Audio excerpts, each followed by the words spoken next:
Hello everybody, I'm Crystal Snapdragon and welcome to another Eternal Magic gameplay video. This game was just released about 4 days ago in closed beta access. So far I'm really enjoying it, and one of my favorite things about this game is the pet mechanic. It's really easy to learn and you can get several pets to choose from pretty early on in game, which is nice for players like me because I can be rather impatient and I hate waiting until endgame to get the cool stuff. So, turns out you can get the cool stuff fairly early on. So let me show you what I've learned about the pet mechanic in-game. Obviously this isn't going to be everything, this is just going to be a quick beginner's look at pets in Eternal Magic and some of the things that you can do with them. So my lion cub, for instance, was not originally blue, but I somehow changed its color, and I'll show you how I did that. But let's go ahead and let's get started. Let me show you first how to start obtaining some of these standard pets in game. So you have standard pets, rare pets, and cryptid pets. Each of them can be obtained different ways. We'll start with the standard pets. So right now, I'm in Valand, which is sort of like the central hub, and I'm in Heroes Square. I'm gonna talk to Angela here, the pet exchanger in Heroes Square. And she has a pet guide, and this shows you all the pets that you can obtain currently in-game. They're all absolutely adorable. Again, some of them are standard, some of them are cryptid, and some of them are rare, and it shows you exactly which one they're specified as in the left upper hand corner when you're looking at the pet description. If you look down at the bottom of the pet description, it shows you exactly how you can obtain them. The cryptids and the rares you obtain by talking to Angela, the pet exchanger, but the standard pets you obtain by collecting fragments. You also get some of the standard pets just by doing your general questing, and they can be potentially rewards, but the fragments you can get from Broker Harvey in Heroes Square, but you can also obtain them by doing various instances like some of the dungeons. So here are some of my pet fragments that I have in my inventory. To synthesize a pet, you need about 15. So you can actually buy them from Broker Harvey, and which fragments he has and how many he has of that type is random, and it can be limiting, but he does have several pages. His shop does refresh every several minutes.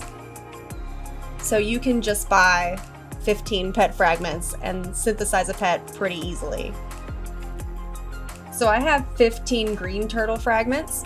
Let's go ahead and synthesize it by right-clicking. And now if I go to my pet list,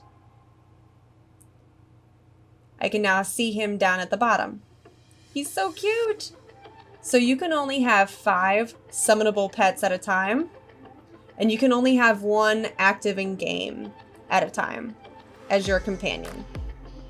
Mine is currently my little lion cub.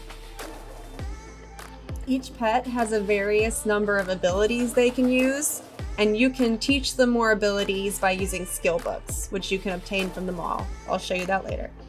They also have an awakening ability that you can trigger by pressing X. Think of it as an ultimate. I don't know if you've ever played Elder Scrolls Online, but they have those ultimate abilities. It's basically an ultimate ability. And my lion cub here, he summons like an AoE ghost wolves that just attack. It's pretty cool. So if we go back to my pet window here, again, each pet has a various number of abilities they can use and you can teach them more. They can also wear different equipment, and they have a lifespan. So they have a certain lifespan, and when that lifespan drops below 50, they'll no longer be able to battle. You can, however, prolong the lifespan by getting what's called Water of Youth. In order to get Water of Youth, you go to the mall, which is the currency down at the bottom right, and you go to Miscellaneous, and it's all the way down at the bottom. You buy this using gold, which you can obtain by selling items in the mall. You can't sell everything in your inventory, and the things that you can sell, they'll light up, And so when you sell them, you obtain gold, and you can use that gold to buy Water of Youth. So that was the standard pets. Again, there are also rare and cryptid pets, which you get by doing exchanges with Angelina. You have to exchange what are called cryptid spirits, which you can obtain from the mall, but they cost a lot of gold. I think 25,000. They cost a lot of gold.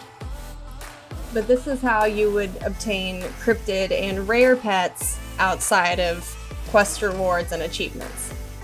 Now you can also talk to Laxini here to upgrade your pets, as well as reset your pet equipment and let your pets go if, for instance, their lifespan has dipped below 50 and they can no longer battle with you, and you don't want to put up the funds to prolong their lifespan. In order to upgrade your pet, you want to go back to Harvey and you want to get fragments. You'll need a various number of fragments depending on the pet in order to upgrade them. And think of upgrading like Summoner's War. When you upgrade them, they get another star level, basically. It's basically Summoner's War. That's what the upgrading is. So another thing your pets can do, and this is going to be regarding the pets that you have in your pet list, but you don't currently have active in game as your companion. These pets you can send out on expeditions by talking to the pet researcher in Hero Square. And by sending them out on these expeditions, they're going to come back with certain rewards. Each expedition takes a certain amount of time for them to complete. So while you're waiting, you can go off, do quests, do a dungeon, and then come back to the pet researcher. You'll be able to obtain the rewards, and your pets will level up a good extent, actually. So my pets leveled up quite extensively from going out on these expeditions. So I do suggest sending them out on these expeditions as often as you can. So the last thing I learned about pets in this game is that you have a chance at changing their skin, but you also can reset them to level 1. So if you talk to the Wishmaster, Cynthia Bell, in Hero Square, she can do what are called cryptid breakthroughs, which I can't show you just yet because I don't have a cryptid.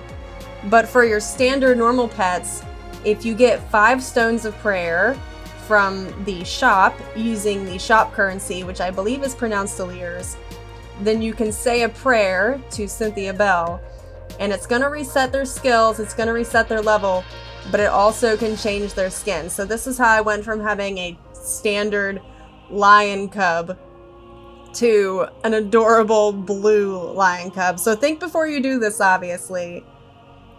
Doing these prayers also have a chance at cryptid breakthroughs as well. But now I have a blue lion cub. So the last thing I wanted to show you is that you can teach your pet new skills using skill books that you can obtain while questing, or you can buy from the mall. You can get initial skill books and then advanced skill books. So that is how you can make your pet more OP. So that's everything I learned about the pets so far in this game. Again, it was just a quick beginner's look at pets. When I learn more, I'll let you know. Thanks for watching, and please make sure to subscribe for more updates on Eternal Magic and other games that are coming up in the future. Thanks for watching!